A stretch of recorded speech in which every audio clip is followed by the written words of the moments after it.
Before you scroll past this, I need 1 minute of your attention, because what I'm about to walk you through represents some of the most underutilized preventive medicine available to adults over 50. I'm not being sensational when I say that. I say it because I've spent decades in biomedical research, and the gap between what the science tells us and what most people are actually doing remains, frankly, astonishing.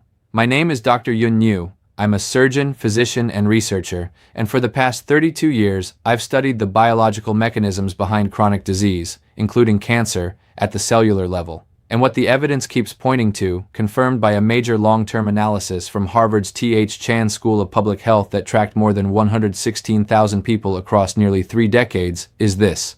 A specific cluster of daily behavioral choices can reduce cancer incidence in adults over 50 by as much as 61%. Not a drug, not a surgical intervention, behavior. Today I'm going to walk you through 5 of the most scientifically supported habits, ranked from foundational to transformational, so that by the time we're done, you'll have a concrete, evidence-based framework you can begin implementing this week.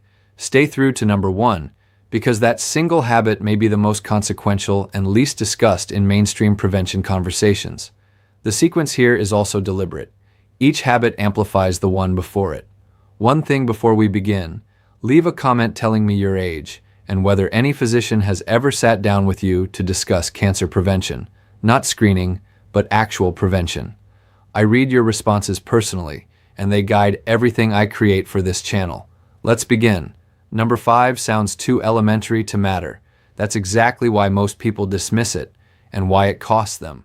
I'm talking about deliberate morning hydration, drinking 16 to 20 ounces of clean, cold, or room temperature water as your first act of the day, before your coffee, before your phone, before anything else. Here's why this is biologically significant, specifically for aging bodies. Past the age of 55, a mechanism called interoceptive thirst sensitivity begins to degrade. In practical terms, your brain's ability to accurately signal dehydration becomes less reliable. A 2019 study out of the University of Barcelona found that adults over 60 are routinely functioning at 8 to 12% below optimal cellular hydration, without feeling thirsty at all. Why does that matter for cancer? Because the lymphatic system, the body's primary waste clearance network, responsible for collecting and neutralizing cellular debris, including precancerous DNA fragments, operates almost entirely on fluid volume. When your cells are chronically underhydrated, that clearance slows, waste accumulates. Systemic inflammation rises, and sustained low-grade inflammation is now recognized as one of the core upstream drivers of cancer initiation, particularly in the colon, bladder, and kidneys. Data from the Harvard Nurses' Health Study found that women who consumed 5 or more glasses of water per day had a 45% lower rate of colon cancer than those who drank 2 glasses or fewer. For something that costs nothing, that signal is remarkable. There's also the connection to autophagy, the cellular self-maintenance process in which damaged components are broken down before they can accumulate into mutation. Think of it as your cell's internal quality control system. After 65, autophagic efficiency drops by roughly 30%. Adequate hydration has been shown to partially restore that function. How to do it right? Place a 20-ounce glass of filtered water on your nightstand the night before. The moment you wake, drink it, before anything else. Add a squeeze of fresh lemon if you enjoy it. Limonene, found in lemon peel, has independently documented anti-tumor properties. Pair morning hydration with 10 minutes of light movement immediately afterward, even just walking through your home. Movement activates lymphatic circulation, and research from the Karolinska Institute in Sweden suggests that combining the two can amplify the cellular cleansing effect by up to 40% compared to hydration alone. That's the foundation. What you add at breakfast can be even more powerful. Number 4 has been consumed across the world's longest-lived populations for millennia, largely ignored by Western clinical practice for decades, and is now the subject of more than 1,200 peer-reviewed investigations into its role in disease prevention. Fermented foods, specifically naturally fermented varieties like plain yogurt, kefir, kimchi, sauerkraut, and miso. In 2021, a landmark study from Stanford University School of Medicine, published in the journal Cell, demonstrated that adults consuming diets rich in fermented foods showed significantly increased gut microbial diversity and measurable reductions in 19 distinct inflammatory proteins, several of which are directly implicated in cancer progression. Here's why this becomes especially critical after 50. As we age past 60, the integrity of the intestinal lining begins to decline, a process sometimes called increased intestinal permeability, or colloquially, leaky gut. This allows endotoxins called lipopolysaccharides to migrate into the bloodstream, triggering chronic systemic inflammation that functions as a kind of fertilizer for early-stage cancer cells. The gut lining, in other words, stops being an effective barrier. I worked with a patient, I'll call her Margaret, 67, a retired educator from Western North Carolina, who came to me with persistently elevated inflammatory markers, fatigue, and a significant family history of colorectal cancer. Her diet was actually quite good in most respects. What it lacked entirely was fermented foods. We added 2 modest servings daily, a morning glass of kefir and a small portion of sauerkraut at lunch. Within 90 days, her C-reactive protein, a key inflammatory biomarker, had dropped by 38%. Her gastroenterologist was skeptical until she saw the labs. Margaret told me it was the first time in years she'd felt genuinely well. The biological mechanism runs through short-chain fatty acids, particularly butyrate, produced when beneficial gut bacteria ferment dietary fiber. Butyrate sends direct chemical signals to precancerous colon cells, instructing them to undergo programmed cell death, apoptosis, before they can progress into malignancy. Think of it as your microbiome quietly patrolling for problems and clearing them out. How to do it right. Aim for 1 to 2 servings of naturally fermented food per day. Critically, avoid pasteurized versions. The heat treatment that extends shelf life also kills the live microbial cultures that deliver the benefit. Look specifically for live and active cultures on the label. Synergy tip. Pair fermented foods with prebiotic-rich foods, garlic, leeks, slightly underripe bananas, which serve as nourishment for the beneficial bacteria you're introducing. Prebiotics and probiotics together produce effects substantially greater than either alone. If you're finding this useful, this is a good moment to subscribe and leave a like. I publish evidence-based content specifically for adults over 50 every week, and your engagement helps me continue doing that. Now, number 3, you've heard of walking. What you may not have heard is the specific version of it that activates anti-cancer mechanisms in your physiology, and the difference between casual movement and what researchers are beginning to call metabolic walking is clinically meaningful. Here's the mechanism. Human metabolism runs on 2 primary energy systems, glucose and oxygen. Cancer cells carry a fundamental metabolic anomaly first characterized by biochemist Otto Warburg in 1931 and substantiated by hundreds of subsequent studies. They are almost entirely dependent on glucose as fuel and are relatively inefficient at extracting energy from oxygen. This is not an accident, it's a core vulnerability. When you engage in sustained, moderate-intensity physical activity, the kind that elevates your heart rate to roughly 55 to 70% of its maximum, 2 things occur simultaneously. Circulating blood glucose is depleted, depriving cancer cells of their preferred energy source. And your tissues become flooded with oxygenated blood, creating a biochemical environment that is actively inhospitable to cancer cell survival. A 2020 meta-analysis by the American Cancer Society, drawing on data from 1.4 million participants, found that regular moderate physical activity was associated with a 42% reduction in colon cancer risk, a 38% reduction in breast cancer risk, and a 27% reduction in lung cancer risk, including among non-smokers. Beyond the direct metabolic effect, there's an aging-specific mechanism worth understanding. After 65, the number and efficiency of mitochondria, the organelles responsible for cellular energy production, decline by as much as 35%. Mitochondrial dysfunction is now understood to contribute to both accelerated aging and cancer development. Sustained aerobic walking is one of the few interventions with strong evidence for stimulating mitochondrial biogenesis, the creation of new, healthy mitochondria within your cells. Your body can, in effect, rebuild part of what aging has taken. One of my patients, I'll call him Robert, 72, a retired teacher from the Pacific Northwest, came to see me following a cancer scare, a precancerous polyp removed at a routine colonoscopy. He was frightened, sedentary, and uncertain where to begin.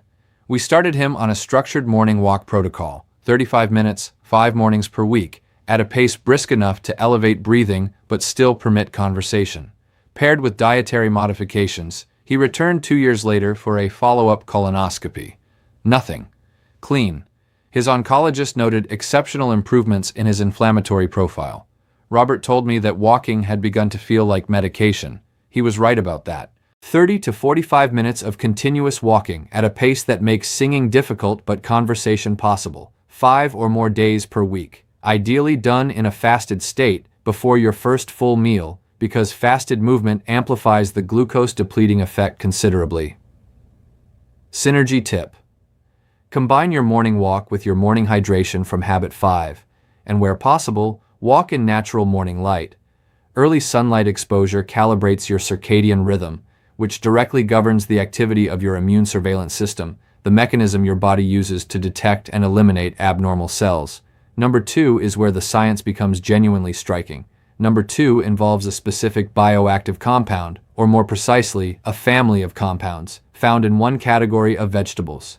The research on this compound's effects in adults over 50 is among the most compelling I've encountered across 25 years of reviewing the scientific literature. The compound is sulforaphane. It's found in cruciferous vegetables, broccoli, Brussels sprouts, cabbage, cauliflower, and most potently in broccoli sprouts, the young seedlings harvested within 3 to 5 days of germination. Here's why this matters so fundamentally for aging biology. In 2018, researchers at Johns Hopkins University, where much of the foundational sulforaphane research has been conducted, published findings showing that sulforaphane activates a genetic regulatory switch called NRF2. Think of NRF2 as the executive director of your cellular defense infrastructure. When activated, it triggers the simultaneous expression of over 200 protective genes governing detoxification, antioxidant production, and most critically, the repair of damaged DNA before mutations can take hold. The aging-specific context makes this urgent. NRF2 activity declines by approximately 40% between the ages of 50 and 70. Your DNA repair capacity is quietly diminishing. Sulforaphane is one of the most potent known natural activators of the system responsible for restoring it. A study from the University of Illinois found that regular consumption of sulforaphane-rich foods was associated with a 52% reduction in bladder cancer risk and a 41% reduction in prostate cancer incidence. Research from the Roswell Park Comprehensive Cancer Center added another dimension. Sulforaphane appears to selectively target cancer stem cells, the rare, highly resilient subpopulation of cells that conventional chemotherapy often fails to eliminate, and that are responsible for cancer recurrence after treatment. Most interventions target the bulk of a tumor while the stem cells survive and rebuild. Sulforaphane goes after the source. Critical preparation note.